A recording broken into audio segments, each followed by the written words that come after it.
Meus amigos, tudo bem? Glória a Deus. Hoje é dia de bênção, né? Então vamos ouvir a palavra de Deus que vai nos ajudar. Romanos capítulo 8, versículo 18. Diz da seguinte maneira: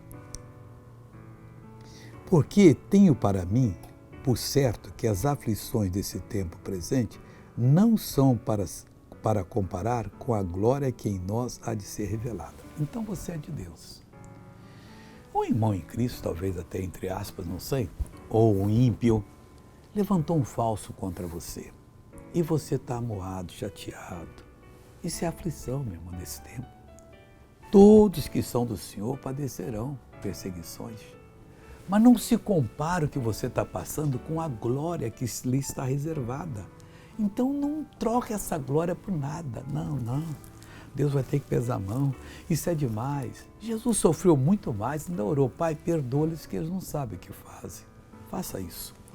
Vamos ver uma pessoa que foi abençoada? Há um ano que eu tive a chikungunya e eu fiquei com as dores que eu não conseguia nem levantar para estender roupa.